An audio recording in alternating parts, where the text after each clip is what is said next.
स्वागत है आप सभी का हमारे इस चैनल पर। तो मैं आपको पढ़ा रहा हूँ बेसिक जीएस थ्रू एनसीईआरटी, जिसमें मैं अभी हिस्ट्री और ज्योग्राफी पढ़ाना शुरू किया हूँ। तो क्लास 7 का चैप्टर 4 मैं भूगोल में पढ़ा रहा था और मैंने वायु के बारे में आपको बताया था। इसका जो चैप्टर 4 का जो फर्स्ट पार्ट है वो मैंने अपलोड कर दिया है। ये चैप्टर जो है थोड़ा सा बड़ा था ना, इसीलिए मैंने इसको 2 पार्ट में सोचा कि बना दूँ।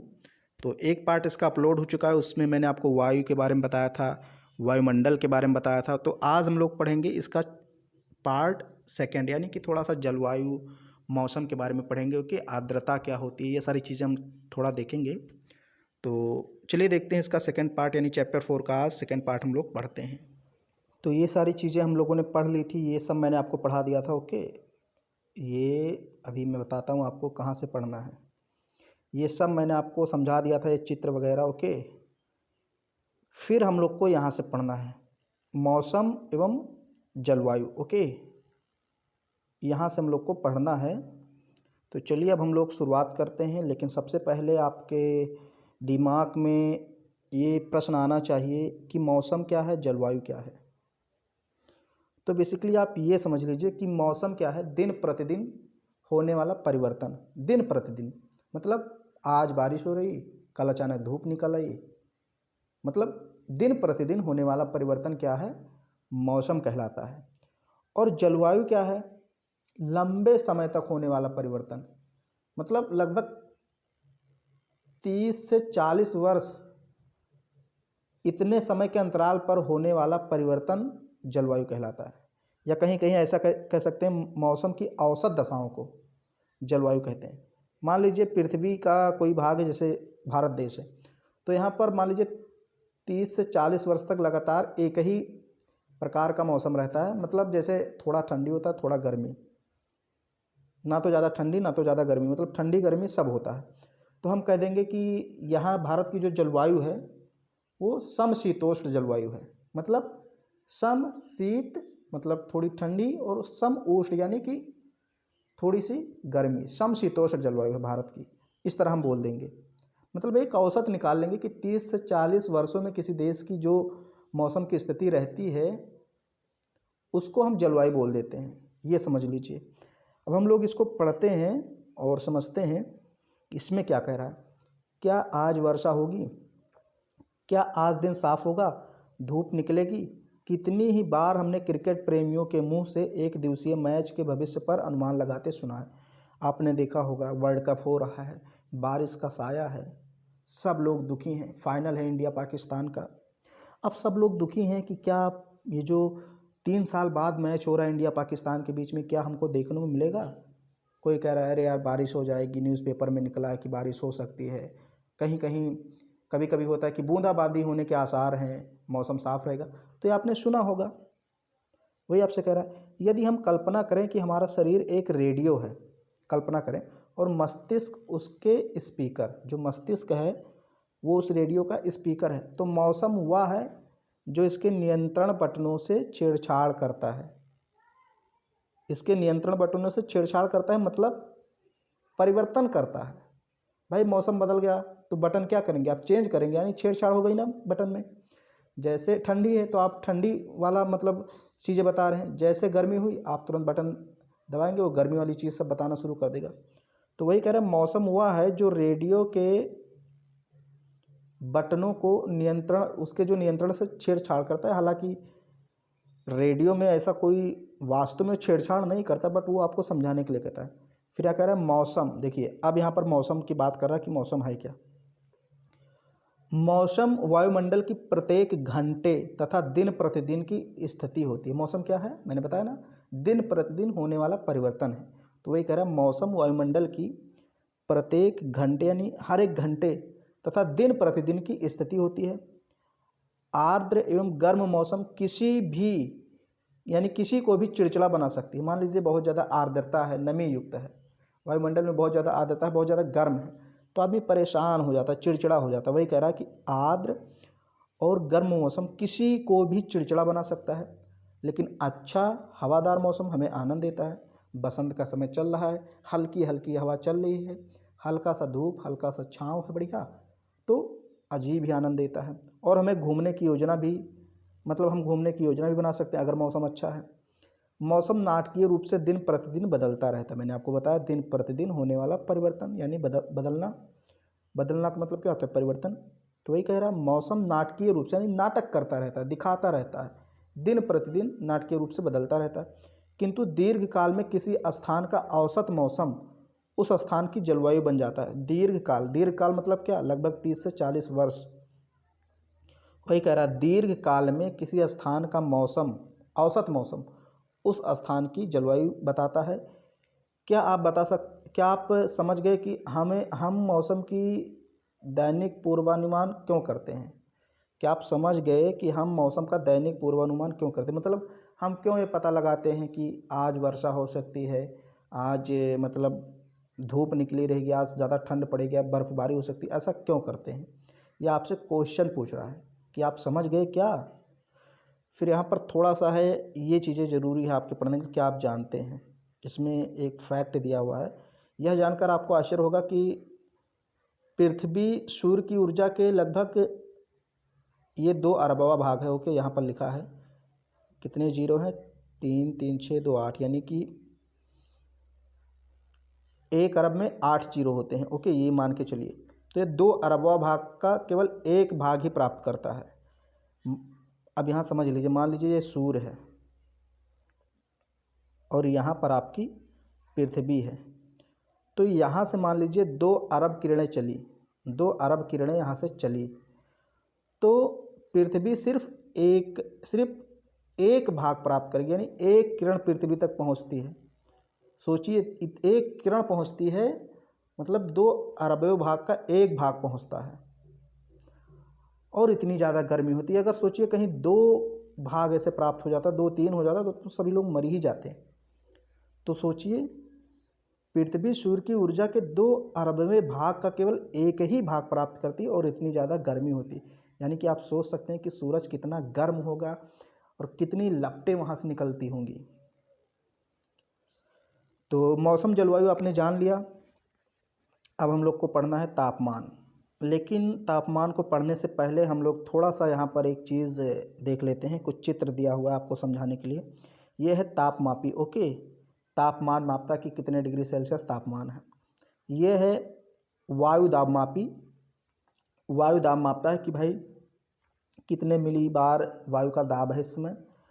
और यहाँ पर है वर्षा मापी। ओके, यानी कि वर्षा कितने सेंटीमीटर हुई, इसको मापने का काम करता है। फिर यहाँ एक और दिया है, इसको मैं ऊपर करता हूँ। ये यहाँ पर देखिए, वात दिग्दर्शी। वात का मतलब क्या होता है? हवा, वायु। और दिग्दर्शी मतलब दिशा दिखाने वाला, यानी कि वायु की दिशा दिखाने वाला जो यंत्र है उसको बोलते हैं वात दिग्दर्शी। पवन की दिशा, ये देखिए पवन की दिशा को दर्शाता है। तो ये भी यंत्र है, ये पवन की दिशा को दर्शाता है। अब एक चीज़ यहाँ पर थोड़ा सा 1 मिनट समझा देता हूँ। 1 मिनट क्या 20 सेकेंड। जैसे आपने सुना वायु और पवन, तो दोनों में अंतर क्या है? तो देखिए, वायु तो नॉर्मली वायु है जिसमें विभिन्न प्रकार की गैसें होती हैं। वायु स्थिर भी हो सकती है। ओके, लेकिन चलती हुई वायु को पवन कहते हैं। पवन क्या होती है? गतिमान होती है। पवन हमेशा गतिमान होती है। कोई कहे पवन और वायु में क्या अंतर है, तो आप कह सकते हैं वायु चल भी सकती है, स्थिर भी रह सकती है। यानी कि वायु क्या है? गैसों का एक मिश्रण है। लेकिन जो पवन है वो हमेशा चलता रहता है। यानी कुल मिलाकर कह सकते हैं चलती हुई वायु को ही पवन कहते हैं। है दोनों एक ही चीज़, बट अंतर है थोड़ा सा स्वरूप में, कि पवन हमेशा गतिमान रहती है। अगर कोई पवन रुकी है तो पवन नहीं, वो फिर वायु है। समझ गए होंगे, आई होप।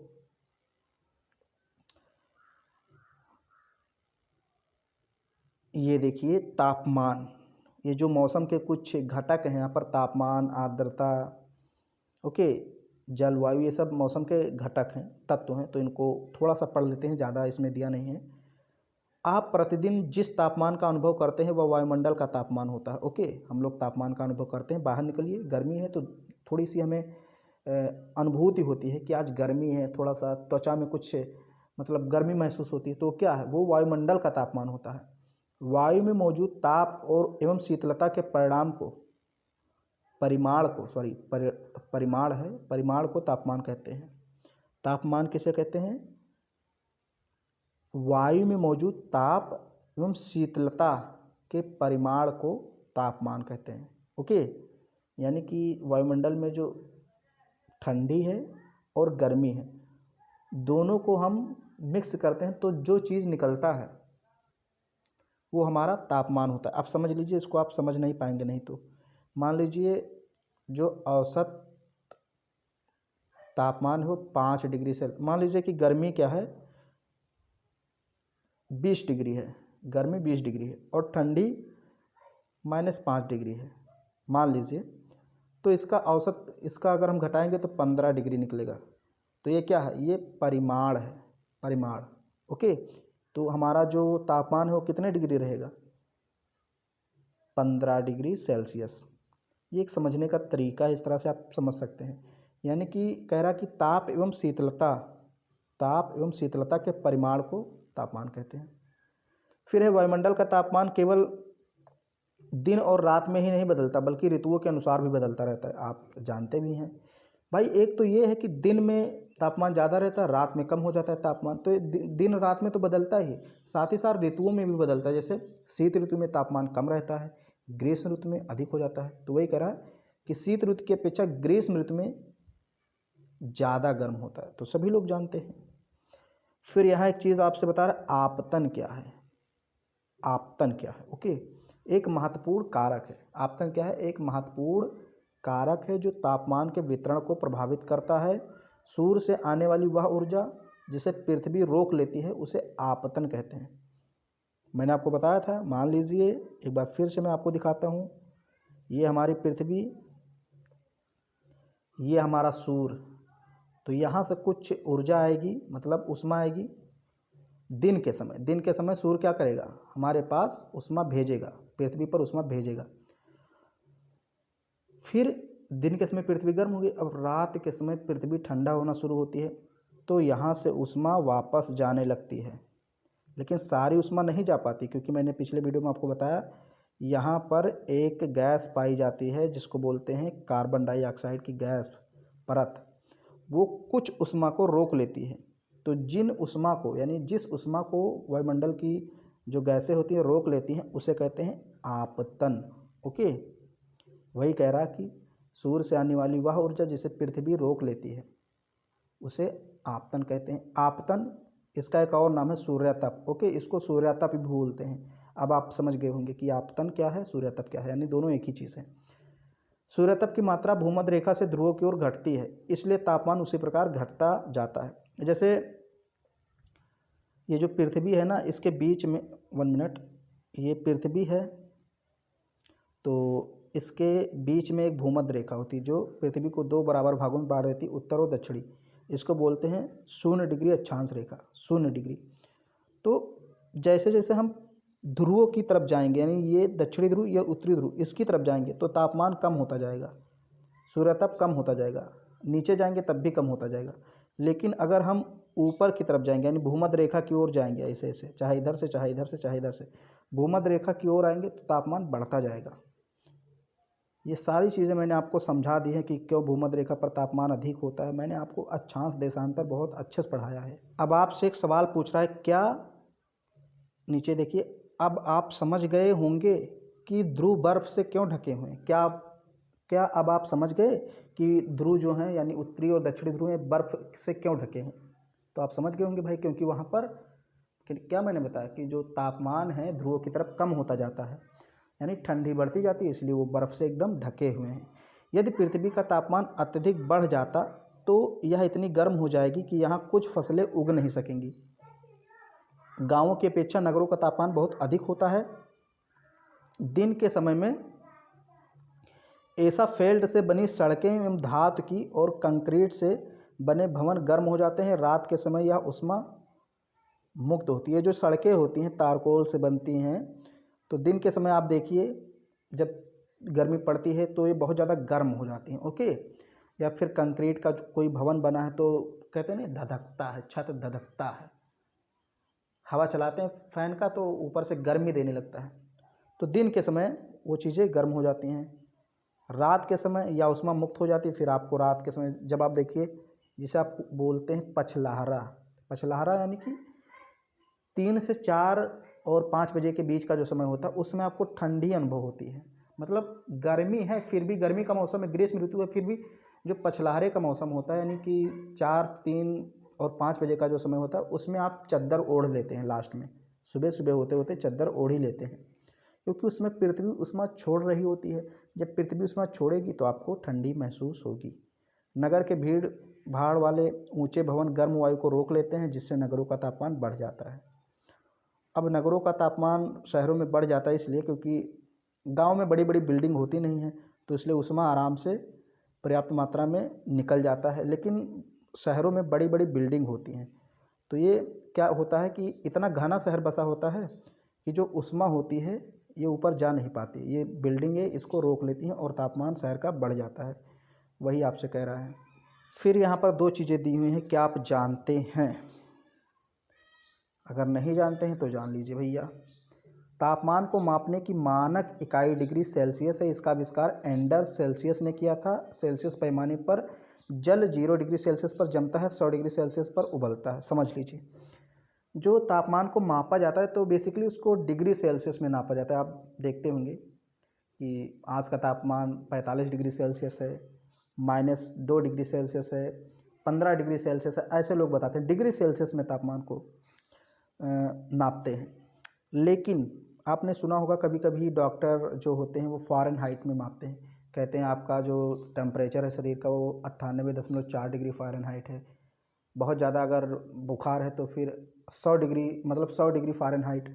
तो फ़ारेनहाइट भी मापने का एक तरीका है, रेनियर में भी नापते हैं। इसको कई, मतलब ऐसे कई इकाई हैं, लेकिन जो मेन इकाई हैं जिसको ज़्यादातर प्रयोग में लाया जाता है वो है डिग्री सेल्सियस। डिग्री सेल्सियस में तापमान को बेसिकली मापते हैं। अगर 0 डिग्री सेल्सियस है तो वो जल फिर जम जाता है, यानी बर्फ़ के रूप में परिवर्तित हो जाता है। अगर 100 डिग्री सेल्सियस तक हम गर्म करेंगे तो जो पानी है वो उबलने लगता है। फिर यहाँ एक चीज़ ये दी हुई, इसको भी हम लोग पढ़ लेते हैं। इसको पढ़ लेते हैं फिर मैं आगे आपको पढ़ाता हूँ। क्या आप जानते हैं, ये भी है। कह रहा है कि क्या आप जानते हैं कि चांद पर वायु नहीं है, अतएव वहाँ वायु दाब भी नहीं। जब वायु ही नहीं है तब वायु दाब भी नहीं है। भाई वायु दाब डालेगी तभी तो वायु दाब होगा। जब वायु ही नहीं तो दाब कौन डालेगा, दबाव कौन डालेगा? कोई नहीं। तो वायु नहीं तो वहाँ वायु दाब नहीं। अंतरिक्ष यात्री जब चांद पर जाते हैं तो विशेष रूप से सुरक्षित हवा से भरी हुई अंतरिक्ष पोशाक पहनते हैं। यदि वे इस अंतरिक्ष पोशाक को न पहने तो अंतरिक्ष यात्रियों के शरीर द्वारा विपरीत बल लगने के कारण उनकी रक्तस्राएं फट सकती हैं, रक्तस्राएं फट सकती हैं, जिससे रक्तस्राव हो सकता है, उनकी मौत भी हो सकती है।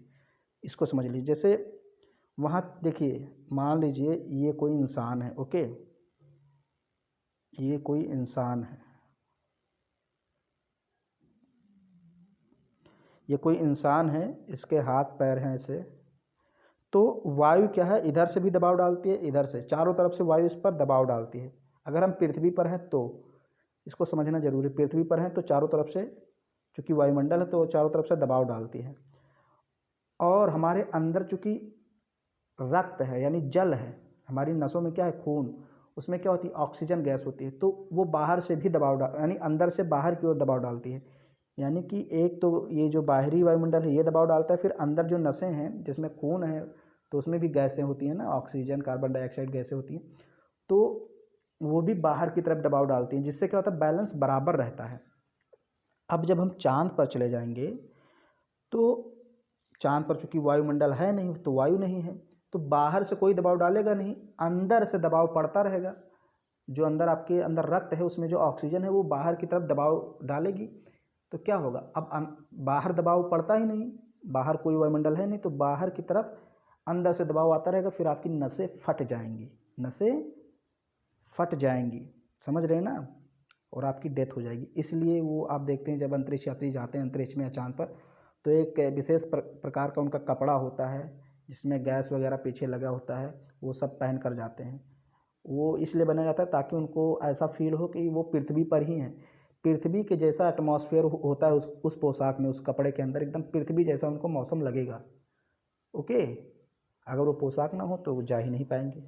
अब यहाँ पर हम लोग पढ़ते हैं वायु दाब।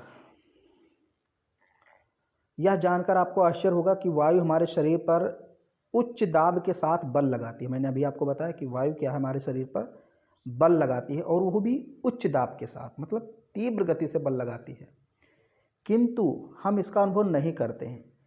क्यों? क्योंकि वायु का दाब हमारे ऊपर, नीचे, दाएं बाएं सभी दिशाओं से लगता है, इसलिए हम अनुभव नहीं करते।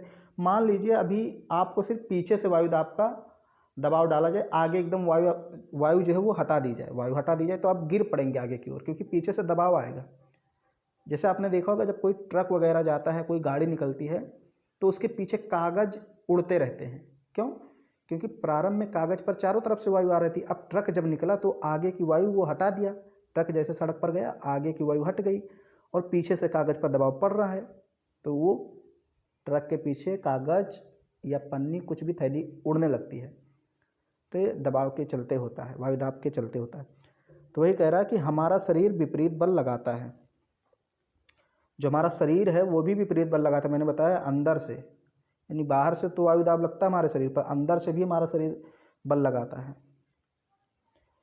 पृथ्वी की सतह पर वायु के भार द्वारा लगाया गया दाब वायु दाब कहलाता है। वायु दाब किसे कहते हैं? पृथ्वी की सतह पर वायु के भार द्वारा लगाया गया दाब वायु दाब कहलाता है। वायुमंडल में ऊपर की ओर जाने पर वायु दाब तेजी से गिरने लगता है। जैसे जैसे हम वायुमंडल में ऊपर जाएंगे तो वायु दाब घटने लगेगा, क्योंकि ऊपर जो वायु की सघनता है, गैसों की सघनता है, वो कम हो जाती है। समुद्र स्तर पर वायु दाब सर्वाधिक होता है। जहाँ समुद्र है वहाँ पर सबसे ज़्यादा वायु दाब होता है और ऊंचाई पर जाने पर यह घटता जाता है। वायु दाब की क्षैतिज वितरण किसी स्थान पर उपस्थित वायु के ताप द्वारा प्रभावित होती है। ओके, क्षैतिज का मतलब जिसको हम बोलते हैं चौड़ाई में, जैसे ये पृथ्वी है तो ये क्षैतिज है और ये लंबवत है, तो क्षैतिज की बात कर रहा है। ओके, तो कह रहा है कि जो वायु दाब का क्षैतिज वितरण है वो किसी स्थान पर उपस्थित वायु के तापमान द्वारा प्रभावित होता है। मतलब ताप ही डिसाइड करता है कि कहाँ पर वायु दाब ज़्यादा होगा, कहाँ पर कम होगा। अभी मैं इसको थोड़ा सा समझाता हूँ, पहले पढ़ देता हूँ, क्योंकि जब तक पूरा पढ़ेंगे नहीं समझ नहीं पाएंगे। अधिक तापमान वाले क्षेत्र में गर्म वायु ऊपर उठती है, निम्न दाब क्षेत्र बनाता है। निम्न दाब बादल युक्त आकाश एवं नम मौसम के साथ जुड़ा होता है। अभी मैं इसको समझाता हूँ, इसमें सही से लिखा नहीं। कम तापमान वाले क्षेत्रों की वायु ठंडी होती है एवं इसके फलस्वरूप या भारी होती है। भारी वायु निमज्जित होकर उच्च दाब क्षेत्र बनाती है। उच्च वायु दाब के कारण स्पष्ट एवं स्वच्छ आकाश होता है।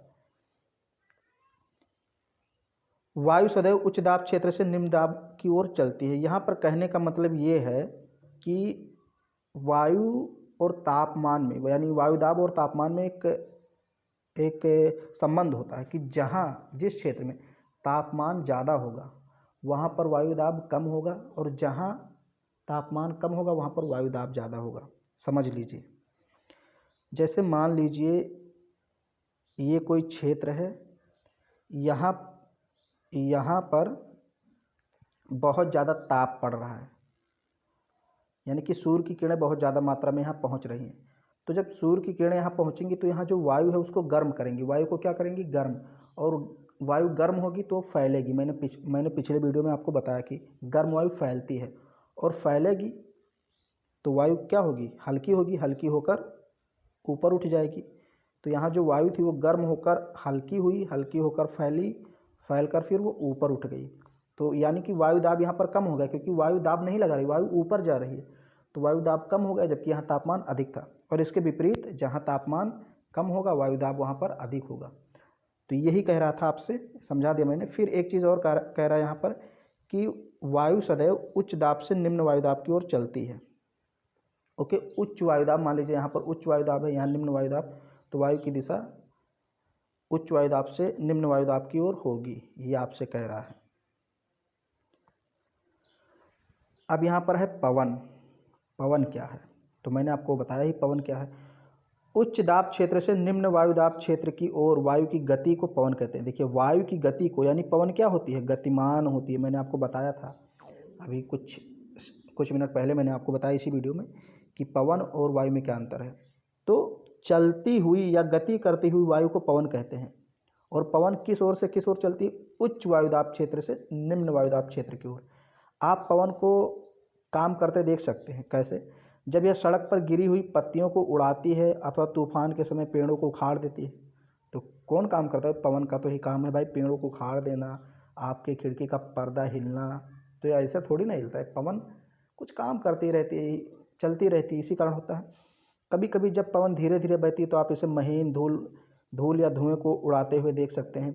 कभी कभी पवन इतनी तेज़ होती है कि इसके विपरीत दिशा में चलना कठिन हो जाता है। कभी कभी ना इतना तेज़ पवन होती है कि उसके आप अगेंस्ट चल ही नहीं पाते, आपको वो जिधर ले जाना चाहेगी उधर उड़ा ले जाएगी। आपने अवश्य अनुभव किया होगा कि तेज पवन में छाता लेकर चलना आसान नहीं होता, क्योंकि छाता आपका पीछे उड़ जाता है।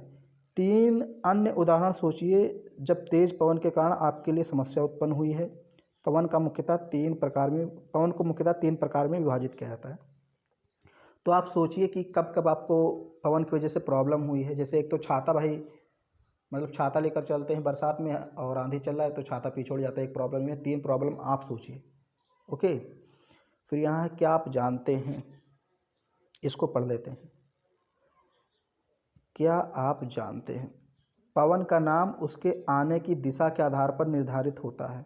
उदाहरण के लिए पश्चिम से आने वाली पवन को पश्चिमी या पछुआ पवन कहते हैं। ओके, मतलब जैसे आपने सुना होगा पूर्वैया, पछुआ हवा, तो उसका नाम कैसे पड़ जाता है, मतलब जिस ओर से पवन आती है। मान लीजिए एक दिशा ये है, एक दिशा ये है, तो पवन पश्चिम से पूरब की ओर आ रही, तो हम इसको बोलेंगे पछुआ, यानी पश्चिम से आने वाली। ओके, जिस ओर से आएगी वही नाम देंगे, जिस ओर जाएगी वो नाम नहीं देते हैं। मान लीजिए पूरब से आ रही, पश्चिम की ओर जा रही है, तो पश्चिम की ओर जा रही तो हम उसको पछुआ नहीं कहेंगे, जबकि पूरब की तरफ से वो आ रही है तो हम उसको पूर्वैया कहेंगे। तो इस तरह नाम देते हैं। वही आपसे कह रहा कि पश्चिम से आने वाली पवन को पश्चिमी या पछुआ पवन कहते हैं।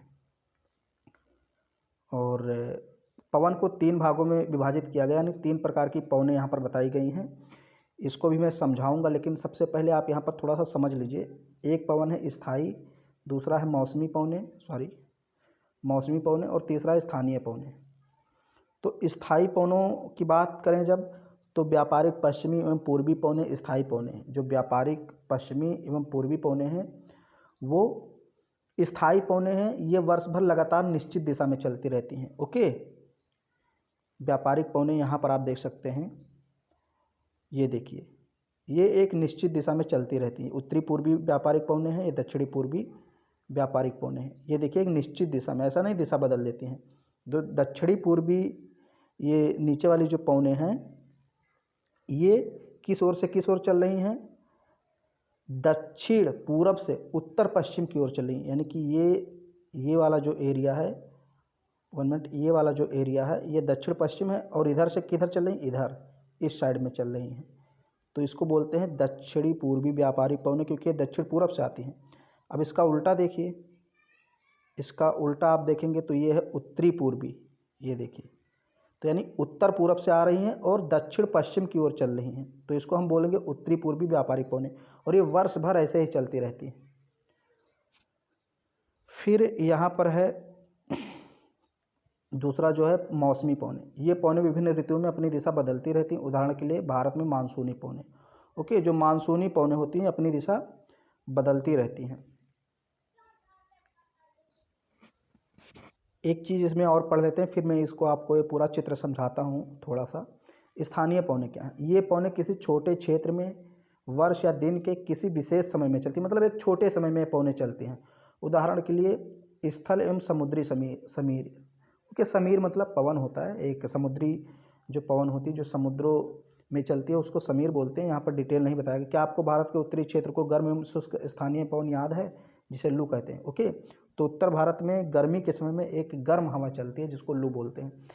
ये तो पवनें आपको बताई यहाँ पर कि 3 प्रकार की होती है। स्थायी पवनें जो वर्ष भर एक ही दिशा में चलती रहती हैं। मौसमी पवनें जो मौसम के अनुसार बदलती हैं, जैसे भारत में मानसूनी पवनें हैं। स्थानीय पवनें जो एक निश्चित क्षेत्र में चलती हैं, ओके, एक छोटे से क्षेत्र में, उसको बोलते हैं स्थानीय पवनें। अब यहाँ पर आपको समझना ये है, इसमें जो बता रहा है मैं आपको बता देता हूँ। ये जो भूमध्य रेखा है इसको बोलते हैं भूमध्य रेखीय निम्न वायुदाब। यहाँ पर चूँकि सूर्य से तापमान ज़्यादा मतलब प्राप्त होता है, तापमान यहाँ पर ज़्यादा होता है, इसलिए वायुदाब कम होता है। मैंने बताया कि जहाँ पर सूर्य की किरणें ज़्यादा मात्रा में पहुँचेगी, जहाँ पर तापमान ज़्यादा होगा, वहाँ पर वायुदाब अपने आप कम होगा। अब जैसे जैसे हम ध्रुवों की ओर जाएंगे, यानी इधर की ओर जाएंगे या फिर इधर की ओर, यानी उत्तरी ध्रुव या दक्षिणी ध्रुव, तो तापमान कम होता जाएगा। ध्रुवों की ओर जाने पर तापमान कम होता जाता है।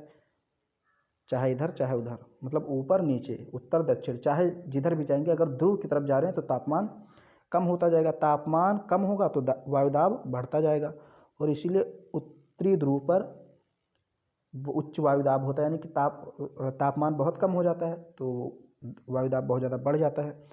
यही हाल दक्षिणी ध्रुव का है, यहाँ भी उच्च वायुदाब हो जाता है, यानी दाब बहुत ज़्यादा हो जाता है, तापमान बहुत ज़्यादा कम हो जाता है। और बीच बीच में यहाँ कुछ बताया उपोष्ण, यानी कि मतलब औसत रहता है, यानी कि ना तो ज़्यादा तापमान अधिक रहेगा ना वायुदाब, बराबर रहता है लगभग, वही दोनों चीज़ें बताई। मतलब अगर आप उत्तर का समझ गए तो दक्षिण का समझ जाएंगे। ओके, ये पछुआ पवन के बारे में बताया गया है, सनातन पछुआ पवनें, ये सब मौसम के अनुसार बदल जाती हैं, बस इसमें कुछ खास है नहीं। अब यहाँ पर भी कितना पढ़ाना है देख लेते हैं। आर्द्रता है, बस इसके बाद आपका कंप्लीट हो जाएगा। चक्रवात, यहाँ पर एक चीज़ और दी हुई है, चक्रवात, इसको पढ़ लेते हैं, चलिए कुछ जानकारी ही मिलेगी। भारत के पूर्वी समुद्री तट पर स्थित उड़ीसा में, मैं इसको बहुत तेज पढ़ूंगा क्योंकि इसमें कुछ समझाना नहीं है। भारत के पूर्वी समुद्री तट पर एक राज्य है उड़ीसा, वहाँ पर बंगाल की खाड़ी से उठने वाली चक्रवातों का खतरा बना रहता है। ओके, 17-18 अक्टूबर 1999 को राज्य के 5 जिलों में चक्रवात आया। 29 अक्टूबर 1999 को एक अन्य महाचक्रवात आया जिसे राज्य के एक बड़े भाग में तबाही मचा दी। मुख्यतः पवन का वेग, वर्षा तथा ज्वारीय प्रतिवर्ष से हानियाँ हुई। 260 किलोमीटर प्रति घंटा के वेग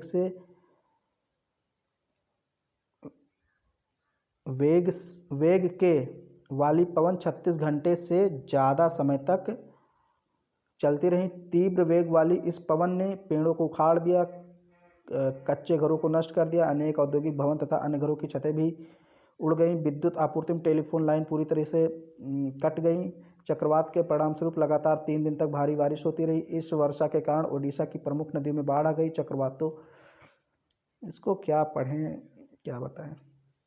उड़ीसा की प्रमुख नदियों में बाढ़ आ गई। चक्रवाती पवनों के कारण उठी ज्वारीय तरंगे स्थल पर 20 किलोमीटर तक ऊंची हो गई और फलस्वरूप तटीय क्षेत्र में भयानक तबाही हुई। अचानक 7 से 10 मीटर ऊंची ज्वारीय तरंगे आ गई, जिसके कारण जो फसलें थीं वो ख़राब हो गई, धान की पूरी फसल नष्ट हो गई।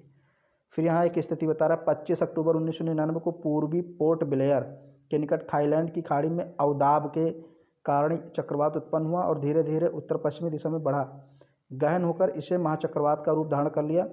इसने 29 अक्टूबर को सुबह 10:30 बजे उड़ीसा के इरेशामा तथा बालीकुड़ा के बीच क्षेत्रों में उन क्षेत्रों को प्रभावित किया।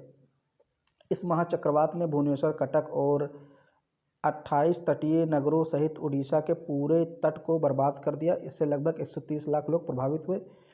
बहुत बड़ी संख्या में पशुओं की मौत हो गई। धन, सब्जियां, फलों की खड़ी फसलों को भारी नुकसान हुआ। ज्वारीय प्रतिकर्ष से उत्पन्न हुई लवणता के कारण कृषि योग्य भूमि अनुपजाऊ हो गई और साल, सागवान, बांस के बाग वाले विशाल भू क्षेत्र नष्ट हो गए। पारादीप एवं कोड़ार के बीच स्थित मैंग्रोव के जंगल भी लुप्त हो गए। तो काफ़ी कुछ नुकसान होता है। कुल मिलाकर ये मान लीजिए कि जब किसी क्षेत्र में चक्रवात आता है तो वहाँ के लोगों को बहुत ज़्यादा प्रभावित करता है। वहाँ के घर वगैरह, बिल्डिंग वगैरह टूट जाते हैं और टेलीफोन, जो भी संचार के साधन वो सब प्रभावित होते हैं। फसलें बर्बाद हो जाती हैं, यानी कि खेत जो उपजाऊ हैं वो भी बेकार हो जाते हैं। क्योंकि जब लहरें आती हैं तो 20 से 25 मीटर या फीट ऊंची होती हैं और ये अपना लवड़ीय जल खेतों में डाल देती हैं। लवड़ीय मतलब नमक से युक्त जल खेतों में डाल देती हैं, फिर वो खेत अनुपजाऊ हो जाता है, बेकार हो जाता है। तो बहुत सारा नुकसान होता है, कई लोग इसमें मारे भी जाते हैं। वही सारी चीज़ें बताई गई हैं यहाँ पर, कुछ डेट वगैरह दी हैं कि कब कब आया है चक्रवात। तो इसको आप लोग सही से पढ़ लीजिएगा एक बार। ओके, मैंने ऐसे ही पढ़ा दिया आपको। अब यहाँ पर आर्द्रता है, थोड़ा सा इसको हम लोग समझ लेते हैं, फिर ये आपका चैप्टर कंप्लीट हो जाएगा। इसको भी थोड़ा सा आपको समझना पड़ेगा। आर्द्रता क्या है? जब जल पृथ्वी एवं विभिन्न जलाशयों से वाष्पित होता है, जब जल पृथ्वी एवं जलाशयों से, विभिन्न जलाशयों से वाष्पित होता है, यानी जो जल होता है वो सूर्य का प्रकाश जब जल पर पड़ता है तो गर्म होकर ऊपर उठता है, यानी जल का वाष्पन होता है। ओके, तो जब जल वाष्पित होता है तो यह जलवाष्प बन जाता है। वायु में किसी भी समय जलवाष्प की मात्रा को आर्द्रता कहते हैं। तो आर्द्रता किसे कहते हैं समझ लीजिए। वायुमंडल में उपस्थित या वायु में उपस्थित किसी भी समय जल वाष्प की मात्रा को आर्द्रता कहते हैं। ओके, जब वायु में जल वाष्प की मात्रा अधिक होती है तो हम आर्द्र दिन कहते हैं उसे, मतलब बहुत ज़्यादा आर्द्रता अगर वायुमंडल में है तो हम कहते हैं ये आर्द्र दिन है, आर्द्र। जैसे जैसे वायु गर्म होती है इसकी जलवाष्प धारण करने की क्षमता बढ़ती जाती है। वायु जितनी ज़्यादा गर्म होगी आर्द्रता धारण करने की क्षमता उसकी उतनी ज़्यादा होगी और इस प्रकार यह अधिक आर्द्र हो जाती है। आर्द्र दिन में कपड़े सूखने में काफ़ी समय लगता है। अगर मान लीजिए आर्द्र वाला मौसम है तो आप कपड़े ऐसे मतलब लटकाएंगे लेकिन वो सूखेगा नहीं जल्दी, क्योंकि मौसम में क्या है, आर्द्रता है, जल वाष्प मौजूद है मौसम वायुमंडल में, तो जल्दी आपका कपड़ा सूखता नहीं है और हम असहज महसूस करते हैं। ओके, अच्छा नहीं लगता। जब जलवाष्प ऊपर उठता है तो ठंडा होना शुरू होता है। जलवाष्प संघनित होकर ठंडा होकर जल की बूंद बनाते हैं। बादल इन्हीं बूंदों का ही एक समूह होता है। जब जल की ये बूंदें इतनी भारी हो जाती हैं कि वायु में तैर ना सके तब ये वर्षण के रूप में नीचे आ जाती हैं। यानी कि ये जो जलवाष्प होता है ये ऊपर बूंदों के रूप में जा करके फिर बादल का निर्माण कर लेता है। ओके, और जब ये बूंदें जो हैं बहुत ज़्यादा भारी हो जाती हैं, ऊपर टिक नहीं पाती हैं, तैर नहीं पाती हैं, तो गुरुत्वाकर्षण के कारण ये नीचे गिरने लगती हैं, जिसको हम कहते हैं बरसात। हम कहने लगते हैं बारिश हो रही है। तो ये क्या होती है, जलवाष्प की छोटी छोटी बूंदें होती हैं जो वायुमंडल में ऊपर जाती हैं। जब तक वो तैर सकती हैं, हल्की रहती हैं तो तैरती हैं, जैसे थोड़ी बड़ी हो जाएंगी यानी कि बूंदें बड़ी हो गई, भारी हो गई, तो वो नीचे गिरना शुरू हो जाती हैं। फिर हम कहते हैं वर्षण होने लगा, यानी बारिश होने लगी। आकाश में उड़ते हुए जेट हवाई जहाज अपने पीछे सफ़ेद पथ या चिन्ह छोड़ते हैं। आपने देखा होगा जो हवाई जहाज उड़ते हैं तो वो पीछे अपना एक गैस छोड़ते रहते, एक चिन्ह छोड़ते रहते। इनके इंजनों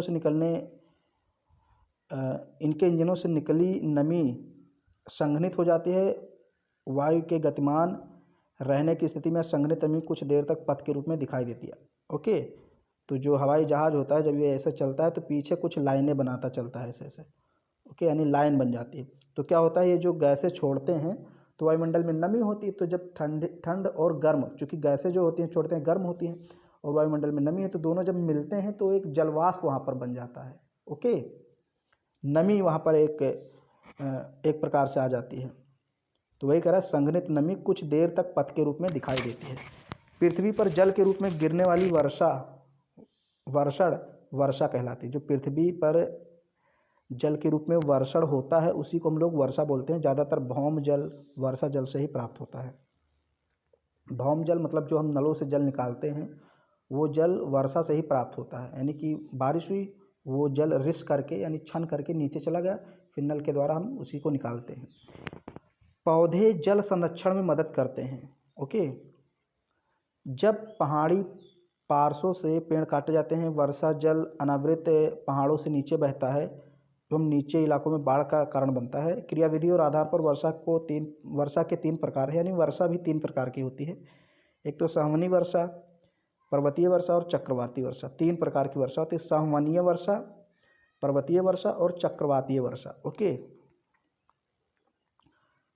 अब इनके तीनों के बारे में डिटेल में आपको नहीं बताया है, यहाँ पर एक छोटा सा दिया हुआ फैक्ट। वर्षण के दूसरे रूप हिम और सहिम वृष्टि या ओला होता है।